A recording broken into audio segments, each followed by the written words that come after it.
अभी हम local route of drug administration को स्टडी करेंगे। सिस्टमेटिक कवर हो गया, थैंक गॉड।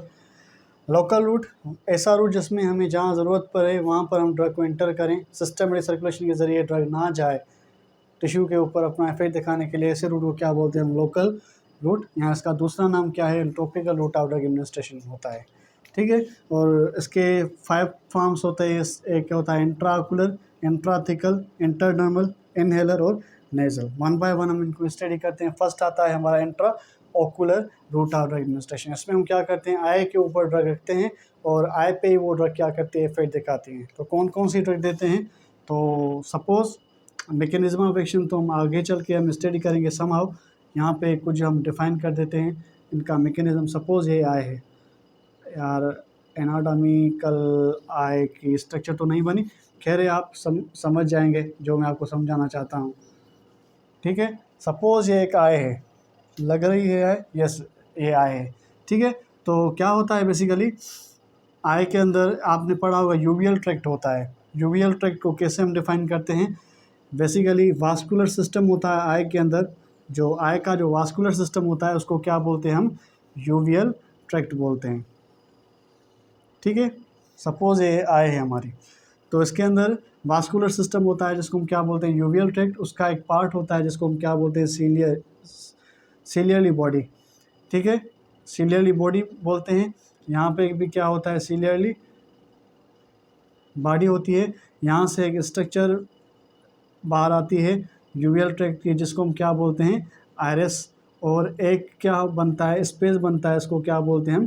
प्यूपिल बोलते हैं। तो आइरिस के बीच में जो स्पेस होते हैं ना भाई, आपने पढ़ा है, उसको क्या बोलते हैं हम? प्यूपिल बोलते हैं, ठीक है। और इसके अंदर सीलियरली बॉडी के अंदर मसल होती है स्फिंक्टर, सीलियर बॉडी के अंदर मसल होती है सीलियस मसल। और आइरिस के अंदर 2 मसल्स होती हैं, एक होती है हमारी स्फिंक्टर प्यूपिलाe और दूसरी होती है हमारी डायलेटर प्यूपिलाe। तो क्या होता है बेसिकली, हम ड्रग्स देते हैं आई के अंदर, उस रूट को क्या बोलते हैं? इंट्राओकुलर रूट बोलते हैं। तो कैसे हम ड्रग देते हैं? बेसिकली कौन कौन से ड्रग देते हैं हम? बेसिकली हम क्या करते हैं, रेटिना को चेक करते हैं। किसी पर्सन के अंदर इमेज सही नहीं बन रहा तो हम रेटिना को चेक करेंगे लाइट देकर।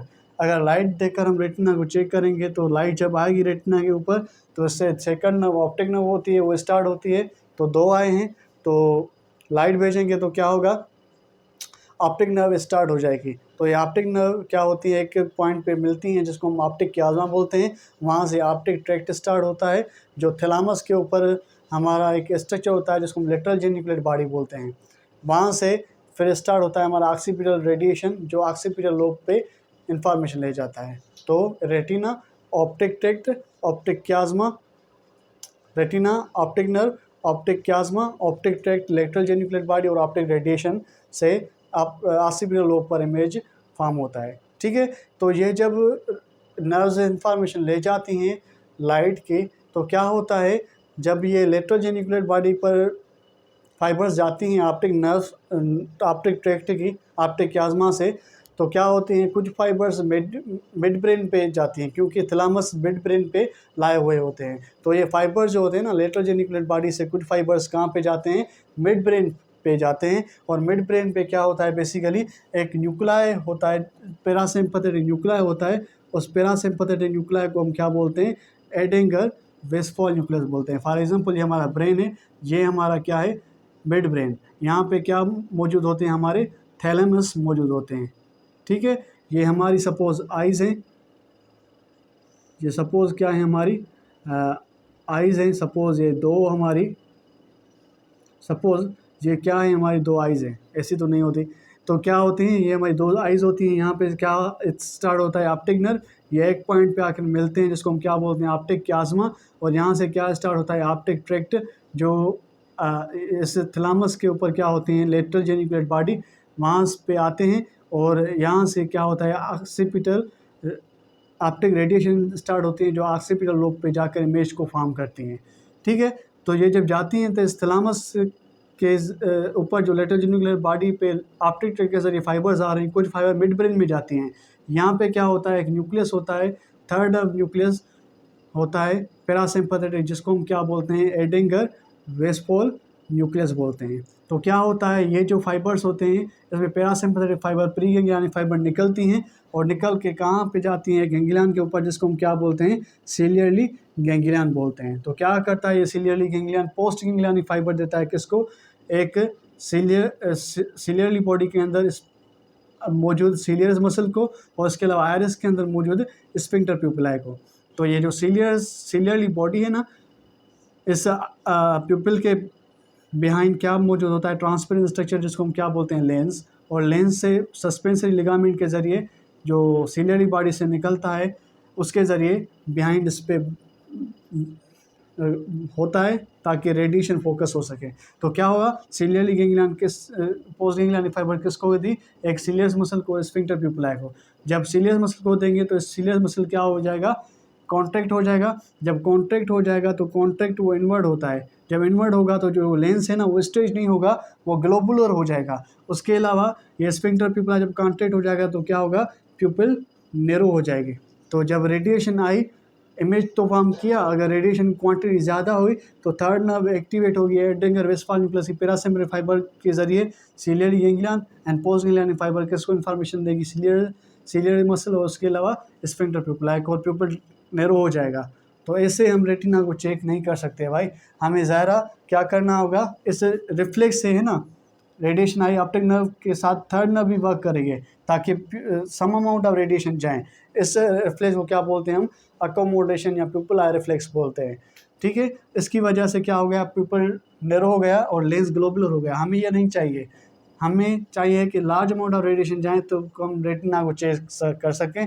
तो हम क्या करते हैं, ड्रग्स देते हैं समहाउ, जो डायरेक्टली हम आई पे रखते हैं, उस रूट को क्या बोलते हैं, इंट्रा आकुलर रूट बोलते हैं। तो कौन कौन सी ड्रग देते हैं, अगर हम देखें तो एक ड्रग होती है हमारी एट्रोपिन। ये फिजियोलॉजी थी, आपने पढ़ी होगी, प्यूपिल आई रिफ्लेक्स और अकोमोडेशन रिफ्लेक्स, फर्स्ट नर्व और थर्ड नर्व इसमें इन्वॉल्व होती है। तो ऐसे अगर होता रहेगा तो प्यूपिल कॉन्स्ट्रक्ट हुई, रेडिएशन नहीं जाएगी। तो हमें इसको रोकना है रेटिनोस्कोपी के लिए, तो हम इंट्राओकुलर रूट्स इस्तेमाल करते हैं। उसमें कौन कौन सी ड्रग इस्तेमाल करते हैं, फर्स्ट जो ओल्ड टाइम में इस्तेमाल होती थी एट्रोपिन, अभी भी होती है सर्जरी में सीक्रेशन को रिड्यूस करवाने के लिए। तो हम क्या करते थे पुराने दौर में, जो पिछला जो ज़माना था उसमें बेसिकली जो वेमन थी वो इस्तेमाल करती। तो ये एट्रोपिन क्या करता था, ये जो स्फिंक्टर प्यूपिला है ना, इसको रिलैक्स करता था। तो प्यूपिल क्या हो गई, डायलेट हो गई, और उसके अलावा जो सीलियस मसल है ना उसको पैरालाइज कर देता था। तो प्यूपिल डायलेट हो गई, अब रेटिना ब्लाइट जा सकती है और रेटिनोस्कोपी आसानी से परफॉर्म हो सकती है। ये अकोमोडेशन रिफ्लेक्स के जरिए ये जो है इस पर काम नहीं कर सकता। ठीक है, ये अकोमोडेशन रिफ्लेक्स को बंद कर देगी, ऐसे मसल्स को स्फिंक्टर प्यूपिला को रिलैक्स करके और सीलियस मसल को पैरालाइज करके। सीलियस मसल की पैरालाइसिस को क्या बोलते हैं हम, साइक्लोप्लीजिया। और स्फिंक्टर प्यूपिला जब क्या हो गया, रिलैक्स हो गया, तो क्या हो गया, प्यूपिल डायलेट हो गई। इस डायलेशन को हम क्या बोलते हैं, मिड्रिएसिस बोलते हैं। क्या बोलते हैं, मिड्रिएसिस। तो एट्रोपिन क्या कर रहा था, साइक्लोप्लीजिया और मिड्रिएसिस और रेटिनोस्कोपी परफॉर्म होती है।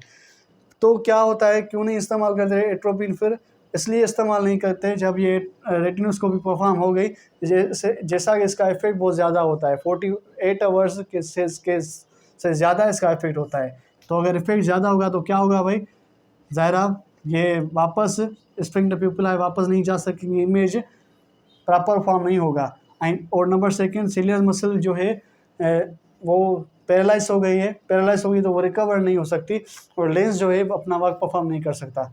तो इसलिए हम ये एट्रोपिन इस्तेमाल नहीं करते, इसकी जगह पे दूसरी ड्रग इस्तेमाल करते हैं, फिनाइल एफ्राइन। ये फिनाइल एफ्राइन क्या होती है, अल्फा-1 एगोनिस्ट ड्रग होती है। ये क्या करती है, डायरेक्टली डायलेटर प्यूपिला को एक्टिवेट करती है, और क्या करती है, आयरिस को एक दूसरे से जुदा करती है, और डायलेशन यानी मिड्रिएसिस हो जाता है। No any side effect. और फिनाइल एफ्राइन इस्तेमाल करता हूँ, एट्रोपिन और फिनाइल एफ्राइन, ये हम कौन से रूट पे देते हैं, इंट्राओकुलर। और उसके अलावा हम दूसरे ड्रग्स भी देते हैं, जैसा कि इस सीलियरली बॉडी से क्या होता है, सीलियरली प्रोसेस से एक फ्लूइड प्रोड्यूस होता है, उस फ्लूइड को हम क्या बोलते हैं, एक्यूस ह्यूमर। ये एक्यूस ह्यूमर जब प्रोड्यूस होता है तो ये क्या करता है, इस प्यूपिल के ज़रिए आगे जाता है कॉर्निया पर, तो ये करता क्या है, एक्वस ह्यूमर बेसिकली कॉर्निया का वास्कुलर लेयर है, तो इसको न्यूट्रिशन प्रोवाइड करता है और हार्मफुल मटेरियल जो है वेस्ट प्रोडक्ट से रिमूव करता है और ये वापस जाती हैं एक कैनाल होती है, इस कैनाल को हम क्या बोलते हैं, कैनाल ऑफ श्लेम्प बोलते हैं, आपने पढ़ा होगा एनाटॉमी के अंदर। उसके ज़रिए क्या होता है, एक्वस ह्यूमर रिमूव हो जाता है। तो कभी कभी क्या होता है, ये एक्वस ह्यूमर बढ़ जाता है, इसकी प्रोडक्शन यहाँ इंक्रीज़ हो जाती है, यहाँ एंगल ऑफ श्लेम्प क्या, कैनाल ऑफ श्लेम्प क्या होती है, नैरो हो जाती है। तो एक्वस ह्यूमर का प्रेशर बहुत ज़्यादा हो जाता है, इस प्रेशर को क्या बोलते हैं हम, इंट्राऑक्यूलर प्रेशर बोलते हैं। तो इंट्राऑक्यूलर प्रेशर बढ़ जाता है, इस कंडीशन को हम क्या बोलते हैं, ग्लोकोमा। तो ग्लोकोमा होता है, इस ग्लोकोमा को घटाने के लिए दो तरीके होते हैं, एक तो हम कैनाल ऑफ श्लेम्प को लार्ज कर दें। तो कैनाल ऑफ श्लेम्प को लार्ज करने के लिए हम क्या करते हैं, ड्रग देते हैं पाइलोकार्पिन। ये पाइलोकार्पिन जो होता है, ये ड्रग होता है जो कैनाल ऑफ श्लेम्प को इंक्रीज़ करता है, ल्यूमेन को लार्ज करता है। कैसे करता है वो आगे हम देखेंगे। तो ग्लोकोमा के अंदर ये ड्रेनेज को इंक्रीज़ करता है। उसके अलावा हम दूसरा ड्रग देते हैं एसीटाजोलामाइड, ये बेसिकली एक डायूरेटिक है, एसीटाजोलामाइड। ये क्या करता है, जोलामाइड ये क्या करता है, बेसिकली कार्बोनिक एनहाइड्रेज एंजाइम जो होता है उसको ब्लॉक करता है, और ये कार्बोनिक एनहाइड्रेज ये जो एक्वस ह्यूमर की प्रोडक्शन में हेल्प करता है, तो उसको ब्लॉक करता है। अगर ब्लॉक हो जाएगा तो एक्वस ह्यूमर की प्रोडक्शन रुक जाएगी और आहिस्ता आहिस्ता एक्वस ह्यूमर यहाँ से रिमूव हो जाएगा। तो ये एट्रोपिन फेनिलेफ्राइन हम इस्तेमाल करते हैं रेटिनोस्कोपी के लिए, और उसके अलावा ग्लोकोमा के अंदर ये दो ड्रग्स इस्तेमाल करते हैं। बहुत सारे ड्रग्स इस्तेमाल करते हैं, इससे भी अलावा बहुत सारी ड्रग्स होती हैं। ये कौन से रूट पे इस्तेमाल करते हैं, हम डायरेक्टली आई पे रखते हैं। इस रूट को क्या बोलते हैं, intraocular route of drug administration. समझ में आ गया। इंट्राऑक्यूलर में एट्रोपिन और फिनाइलेफ्राइन इस्तेमाल करते हैं रेटिनोस्कोपी के लिए, और ग्लोकोमा में पाइलोकार्पिन और एसीटाजोलामाइड।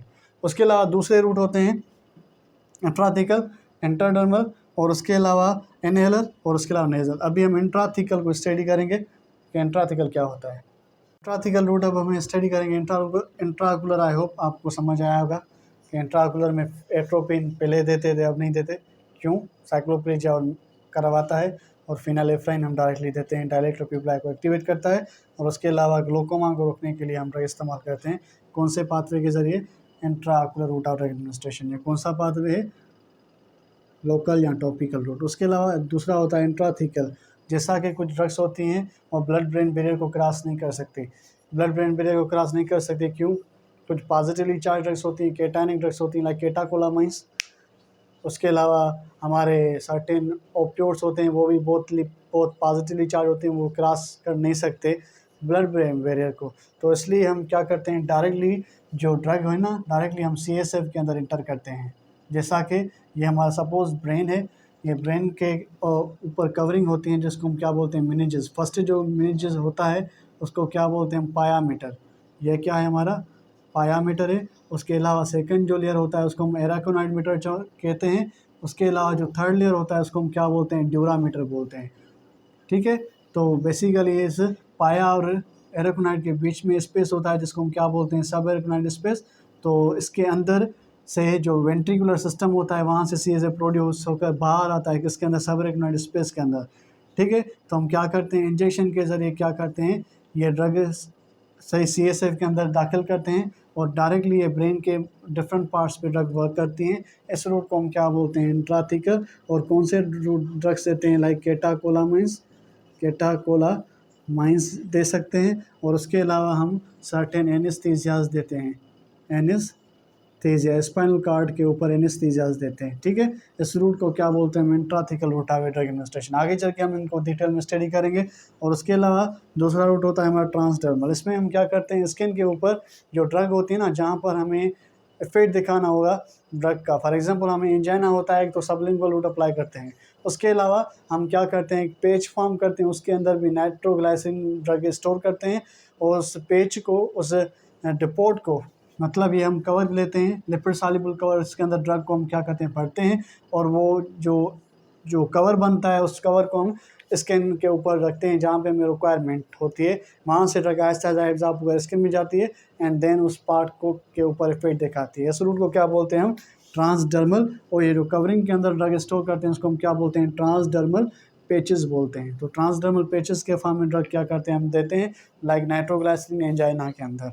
इस रूट को क्या बोलते हैं भाई, transdermal route of drug administration. और उसके अलावा दूसरा रूट होता है इनहेलर और नेज़ल। नेज़ल की बात करें तो हम क्या कहते हैं, सम जो ड्रग्स होते हैं लाइक जब हमें इन्फेक्शन हो जाता है नोज़ का इन्फेक्शन होता है, बहुत सारी इन्फ्लामेशन होती है, उसको रोकने के लिए हम क्या करते हैं, वेज़ोकंस्ट्रिक्टर ड्रग इस्तेमाल करते हैं, अगेन फिनाइल एफ्राइन, एक इसका ये भी यूज़ है। और दूसरा हम क्या करते हैं, नेज़ल कंजेशन में क्या करते हैं, हम इसको इस्तेमाल करते हैं ताकि क्या हो जाए, ब्लड वेजल्स कॉन्ट्रैक्ट हो जाए और इन्फ्लामेशन रिड्यूस हो। तो इस कंडीशन में हम ड्रग इस्तेमाल करते हैं जिसको हम क्या बोलते हैं, नेज़ल रूट फिनाइल एफ्राइन इस्तेमाल करते हैं। इस रूट को nasal route of drug administration बोलते हैं।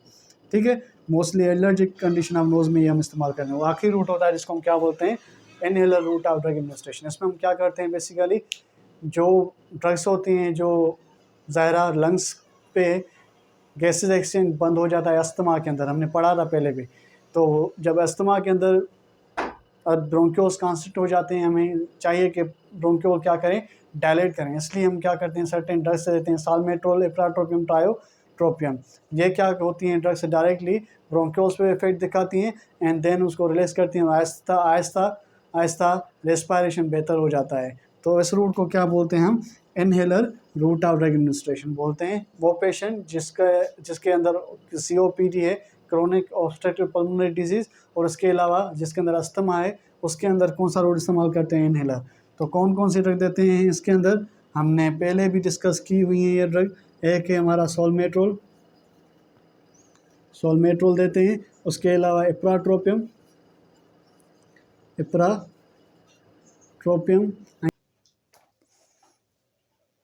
मेहरबानी कॉर्टिकोस्टेरॉइड ड्रग्स देते हैं इसमें, लाइक प्रेडनिसोलोन। ठीक है, ये हम कुछ ड्रग्स देते हैं इनहेलर फॉर्म में COPD और अस्थमा पेशेंट के अंदर। तो इन रूट को क्या बोलते हैं हम, लोकल या टॉपिकल रूट, इंट्राओकुलर जिसमें हमने ड्रग्स पढ़ी, इंट्राथिकल, इंटरडर्मल, इनहेलर और नेजल। उसके अलावा भी रूट होता है एक इंट्रावेंट्रिकुलर, जिसमें वेंट्रिकुलर सिस्टम के अंदर हम क्या करते हैं, पेनिट्रेट करते हैं ड्रग, वो भी CSF के अंदर जाती है। ठीक है, और उसके अलावा दूसरा होता है आर्टेल, जिसमें हम आर्टियम के अंदर ड्रग इंटर करते हैं। तो जो बहुत ड्रग्स हम इस्तेमाल करते हैं, इन रूट से इस्तेमाल करते हैं, इनको क्या बोलते हैं, local route of administration, intraocular, intrathecal, इंटरडर्मल, inhaler और नेजल। तो आज हमने पार्ट 2 में कवर किए सारे रूट ऑफ एडमिनिस्ट्रेशन सिस्टमेटिक, जिसमें मेंटल में हमने लास्ट क्लास के अंदर ओरल, रेक्टल और सबलिंगुअल और बकल कवर अप किए थे, और पारेंटल में आज हमने इंटरवीनस, इंटरडर्मल, उसके अलावा इंट्रामस्कुलर सबक्यूटेनियस और लोकल के अंदर हमने ये कवर अप किए। नेक्स्ट क्लास के अंदर हम फार्माकोकाइनेटिक के प्रोसेस स्टार्ट करेंगे, एब्जॉर्प्शन को हम डिटेल में स्टडी करेंगे। Thank you very much.